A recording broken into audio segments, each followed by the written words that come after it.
Welcome back. Hope you all had a great week. Before we get started this week, we want to say a huge thank you to all the people that have taken the time to hit the subscribe and like buttons. We've got a lot of new subscribers lately. It's been really awesome, so thank you. And this week, we're going to more or less be tying up some loose ends.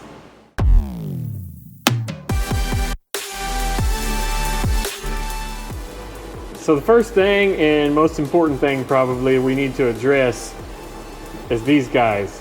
One of y'all was nice enough to point out that we're going to have some serious issues with these hinges hitting our nice new airbox.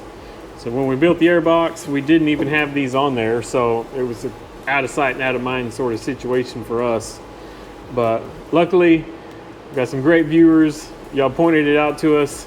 So sure enough, we got these bolted on, and yes, it is a problem. It's hitting by probably 2 inches. So we can pull out our super fancy prop rod and show y'all what it actually looks like, but it ain't good. Yeah, so that's wide open. And there you go. It's already hitting a 1/2 inch in, and we still got quite a ways to go. So I'd wager probably need to be 2 inches narrower on that airbox for it to work like that. So obviously we're not going to rebuild our airbox 2 inches narrower. That'd just be lunacy. So we've gone round and round on different options for how to address the hinge itself to solve the problem. And there's some nice billet hinges on the market, you know, that pretty much do away with this altogether, and they have a shock right here. And that would be nice, you know. But those things run about $600 a pair. So kind of leaning away from that. So what we come up with is this. This is just a little shock. Got them from Lift Support Depot. And we took some measurements, and we took these to a scale and pushed down on them and saw how many pounds of force it took to collapse that hinge. And then we kind of made an educated guess, because what we want to do is drill a hole in here, so it's going to be mounted way further back. So moving the pivot point that far back is going to change how much force we needed. But I think it took like 70 pounds maybe to squish this, and I think we got these around 100. So we're going to put it there. We're going to mount it more or less in the same place here, and we may have to make some tweaks to get it working, but with just a rough measurement, if we put the hole kind of centered up in this ear, we'll have to be 3/4 of an inch off center down there. So it's not really all that complicated, and if it works, it'd be ideal. But it is a little scary with this engine compartment being so empty now. Second guessing everything. What else are we forgetting? You know, something's not here that's going to be here, and we're just not thinking about. So there's no telling what all obstacles we'll encounter later on down the road, but we're just taking one at a time. So I guess first step, we can drill these holes, because we already know where they're going to go. There's not a whole lot of options. And then we're going to make some plates roughly the same size and shape as these. And I think we're going to make them out of maybe 1/4 inch, so it'll be thick enough to drill and tap, because there won't be anywhere unless we cut a hole for the threads of the little ball to go through to pass into the fender. So for the sake of our fenders, we're just going to make our plate thick enough to where we can drill it, tap it. We'll shave off the excess on the back, and that'll be that.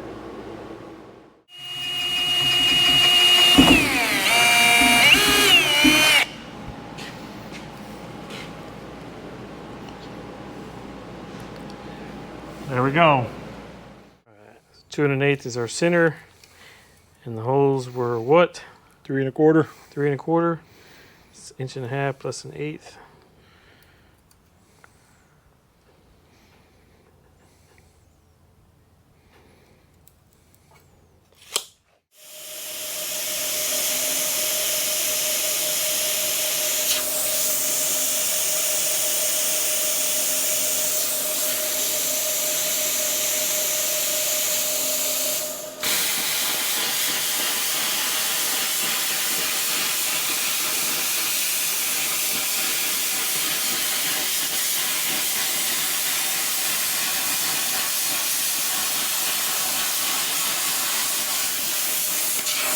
That's the table.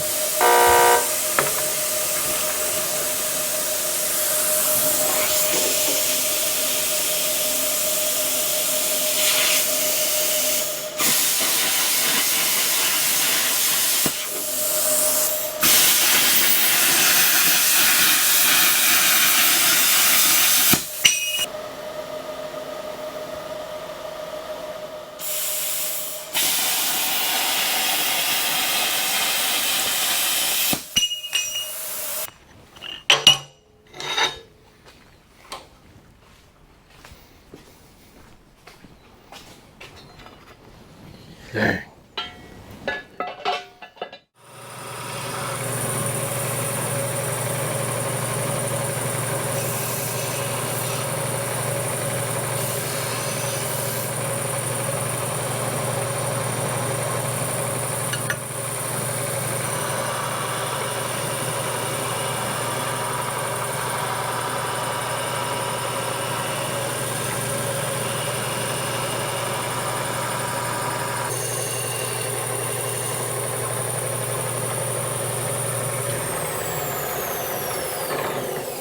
To do.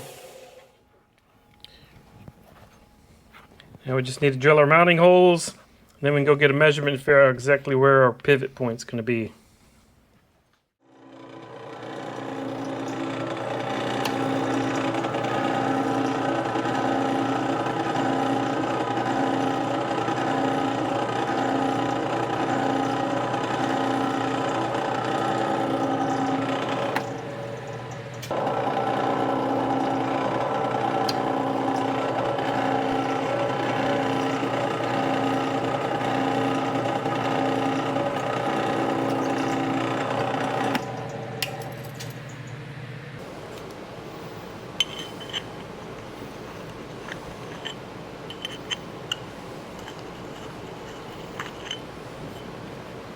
There we go.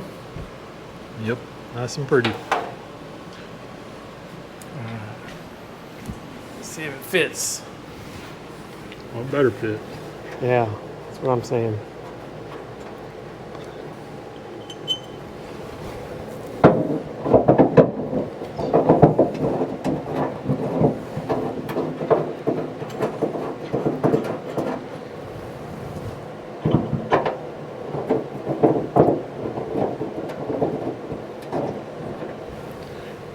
Like socks on a rooster. Mm-hmm.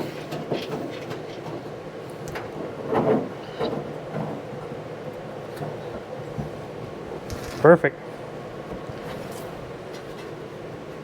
Fits this little contour better than the original one did. Mm-hmm. Sure does. Looks good in there.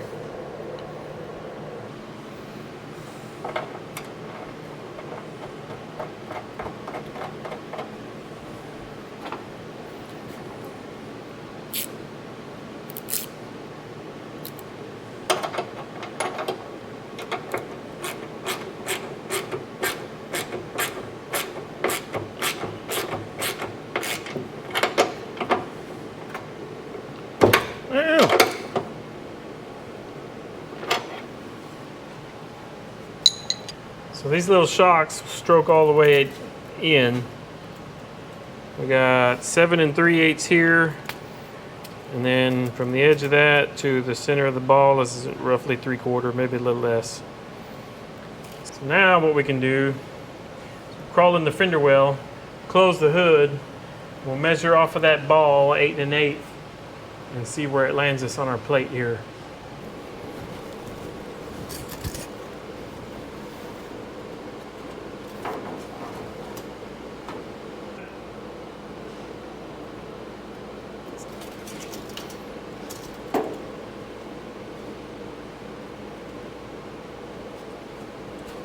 I think that's about what we were thinking before.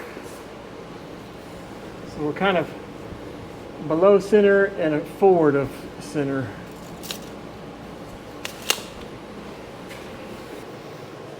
All right, well, I guess we can take this back off.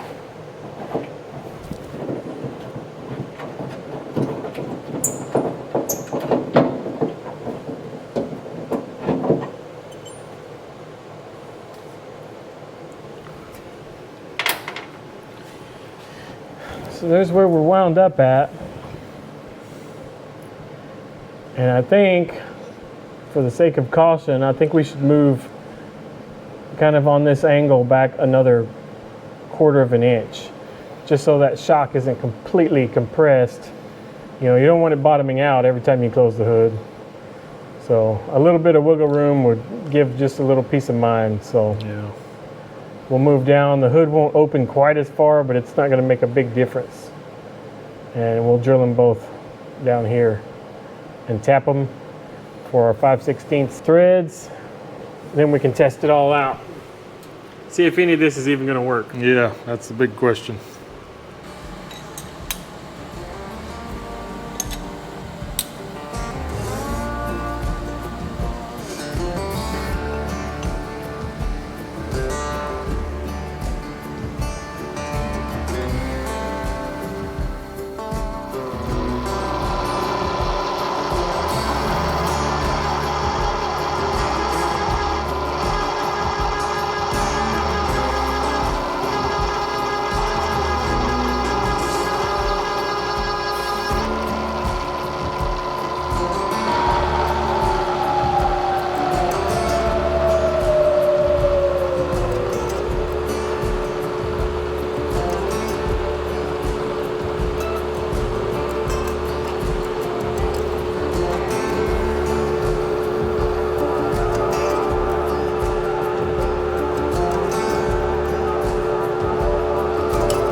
There's the second one done. Now we can bolt it all up and see if attempt number 1 is going to be a success or not.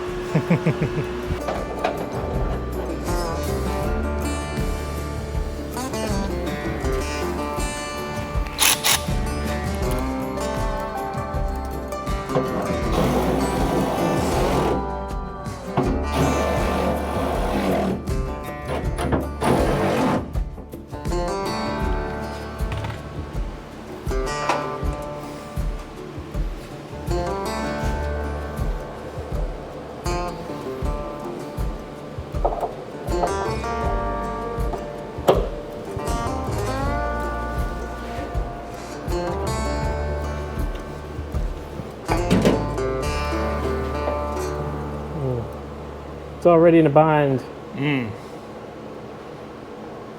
That ball, with that ear being at an angle, it's binding already. That ain't no good. Nope. No good at all.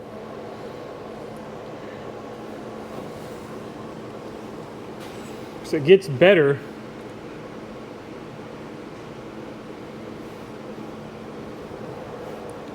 As the hood closes, it doesn't get worse.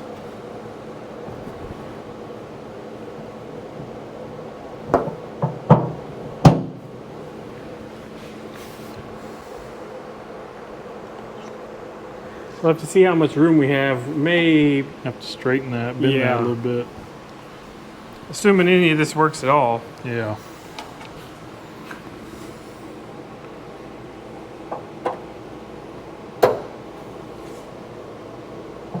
Pick it up a little bit. A little more.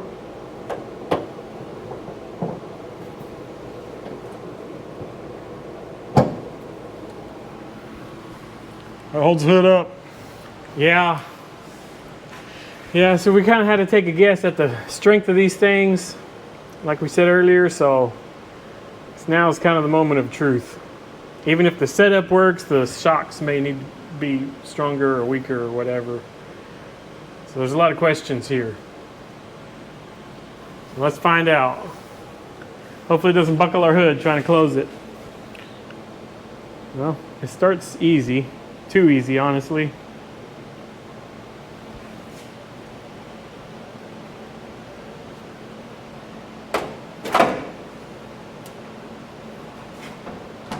Closes all the way. Of course, if our measurements are right, then it shouldn't be binding, bottoming out. Let me see if I can get in there and see it.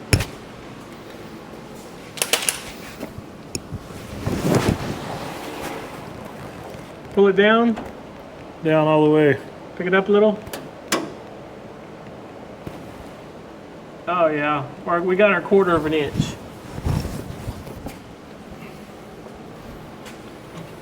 Yeah, so we're definitely not bottoming out, so that's good. Yeah, I'd like them to be just a little stronger. Yeah, I think it'd be better for them to be stronger. Yeah, it's not going to push it up at all. And then we also need to look at this angle here. If we have room to bend this thing out and still clear here, we probably ought to do it.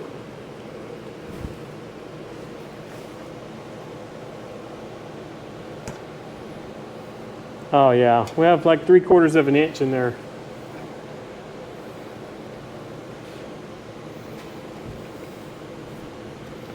So I think we should definitely just put some heat on this. Bend this down straight. Yeah. There's plenty of room in here to do it. We probably have that much room. Obviously it's cycling, but it's dragging back here. It's kind of bound up on itself. Of course it's just plastic.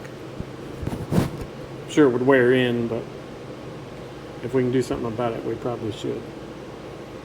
And that's easy enough.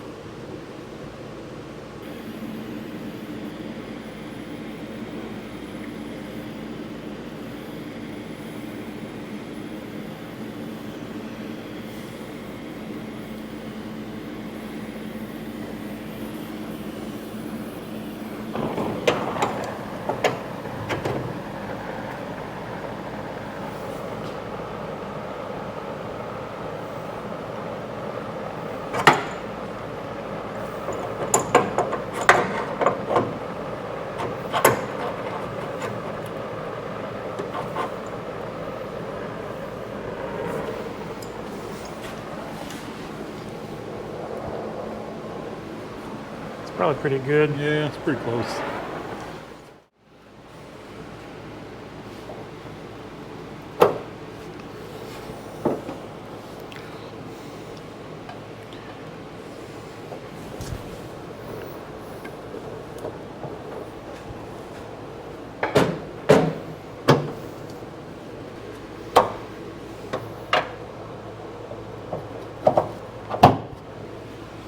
All right.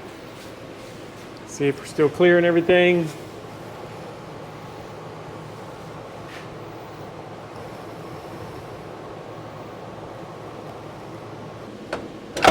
Yeah, still got loads of room in there. Look at it from in here, maybe we can see better.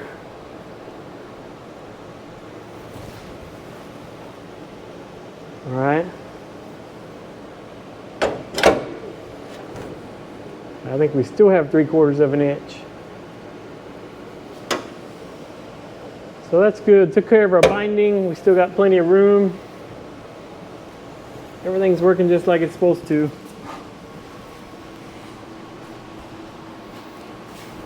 A little bit stronger shocks and we'll be in business. Yep.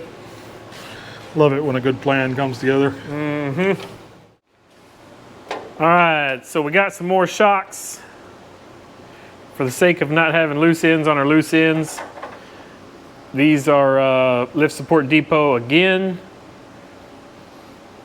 Not sure if we're focusing here, but these are the 126 pounders, 12 inches long. Oh, the balls are different. Don't tell me that. That's the way it's looking. Yeah. Bullshit. I'm telling you. Definitely think it's different. Gotta be kidding me. Maybe you gotta take that clip out. Maybe. Let's see here.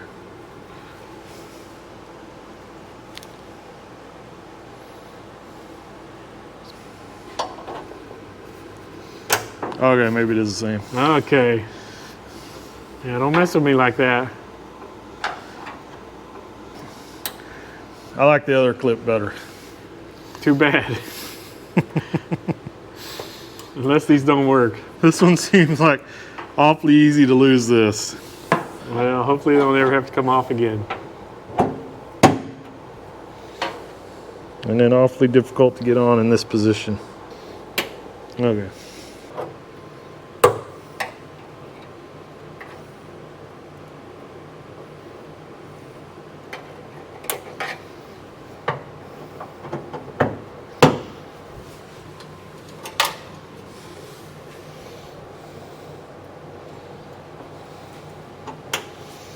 That didn't look hard at all. What you're crying about?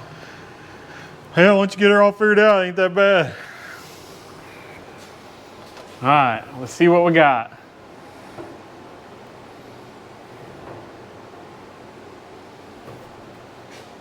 Yeah, doesn't seem like it's going up. Yeah. So there's our tipping point right there.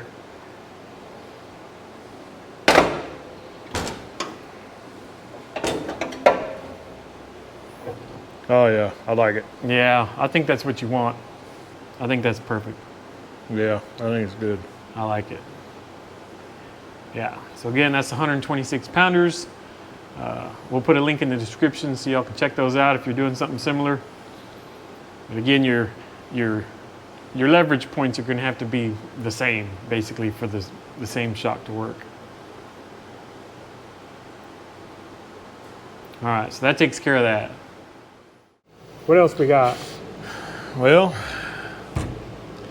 we got to put some latches on our homemade cold air intake box. Oh yeah, I keep forgetting about that. Yep. So we got to get that done. All right. Well, I guess first thing to do is to pull that bad boy out of here then, because I don't think we want to do it in the truck. No, I don't think so.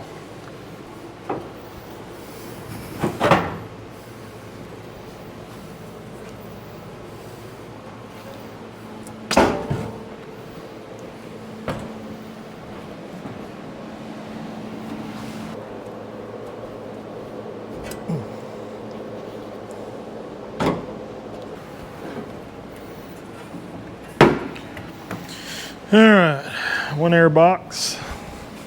Well, we gathered up all our hardware. Got some 8 by 32 maybe machine screws and some lock nuts. So now we just got to figure out exactly where we want them, which we pretty well already know. This one here, we can't put one here because of the battery, so we'll have one here. I guess we'll just move inwards from that little bar, so we're not drilling through that. Then about the same place on the other side, but we'll have 2. So just got to drill some holes. We're gonna have to open all these up just a touch because the little screws just won't quite get through it, but that's not too big a deal.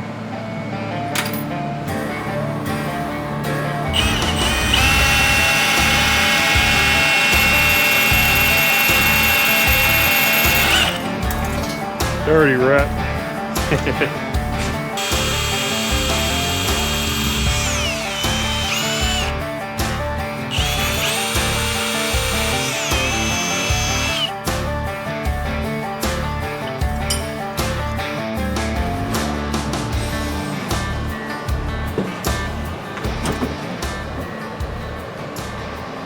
Now what we gotta do is precisely drill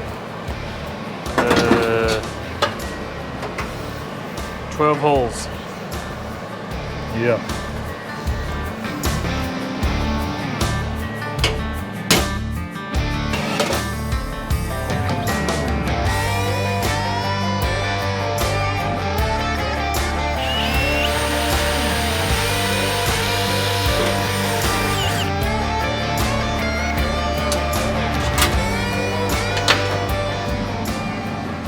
Alright, so what we decided to do to get our tension on these springs is we've hooked it and then we scribed the back side of the bracket and then marked the center of the hole. So the measurement from the center of the hole to this back edge is about 5/32 of an inch. And just by looking at the gaps in the spring, it looks like we got about 1/4 of an inch it could compress or stretch, I guess. The spring could compress, but the overall latch will expand. Anyway, that's what we decided to do. We're gonna try that, and then we'll see how tight it is.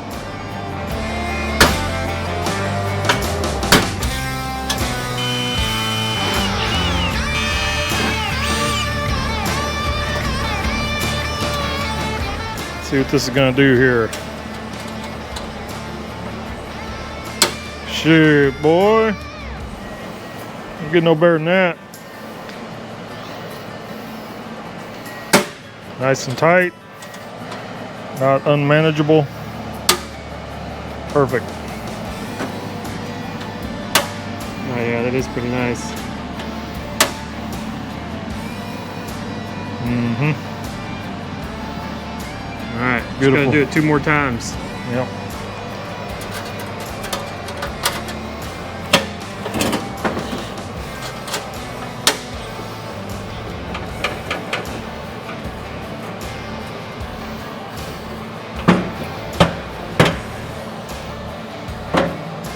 What do you think? It's gonna work? Think so. Awesome. One more thing off the list. Yep. Little things.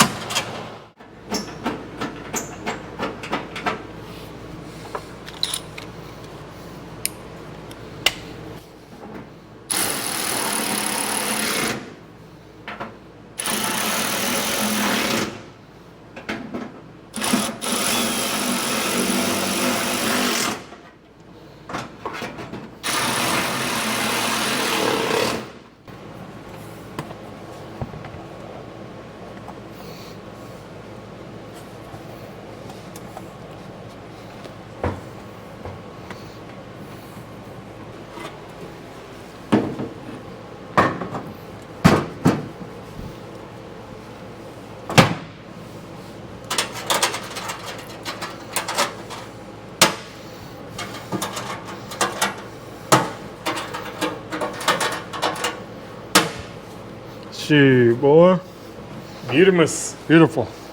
All right, well now what? Now, we're gonna go way back in time. Now we need to put our little custom built nub, for lack of a better term, I don't know what you call it, on our pedal assembly. Put it back in, put our steering column in.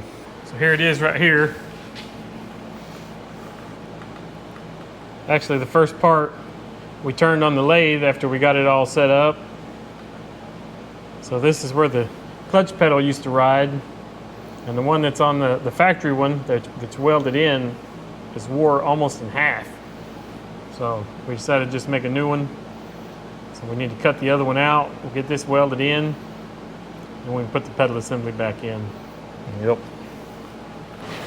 So that's where that little sucker goes. And if you can see that wear right there, it's bad. Yep. Pretty bad.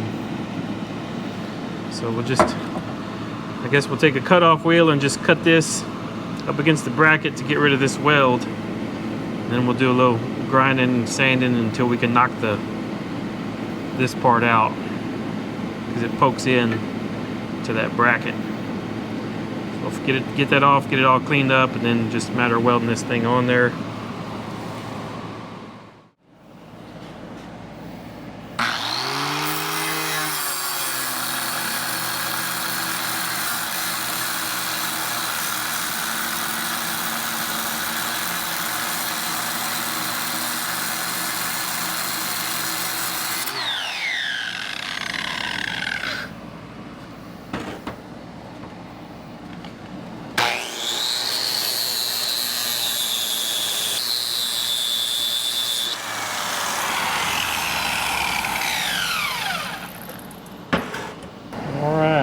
Now you can see that nub that's left in there. Should be able to just hit it with a punch and knock it right out. Yep. Nothing to it.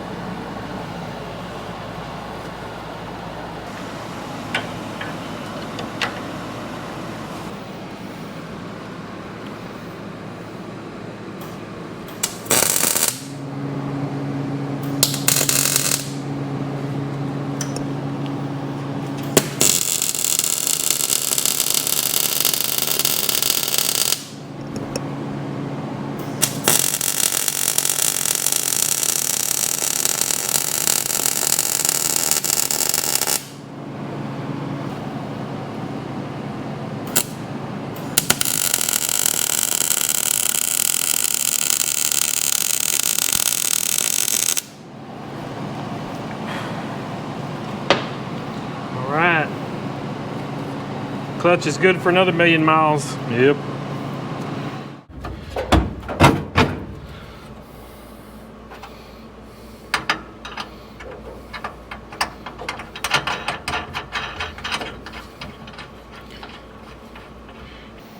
All right, so we got our pedal assembly semi-bolted in here. There's still a couple of nuts we've yet to locate.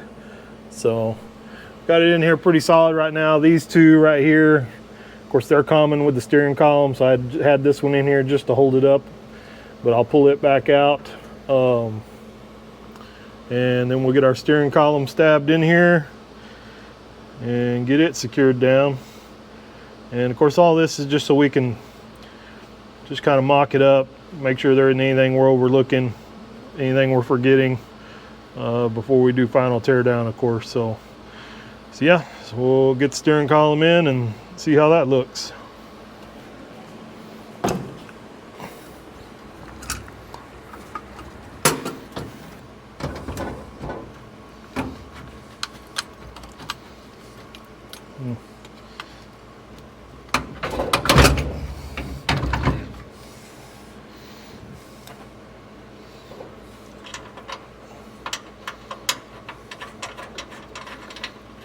Now it's starting to look like something you could drive. Mm-hmm. Better be careful. You're gonna be putting some oil and diesel in this thing. Fire it up.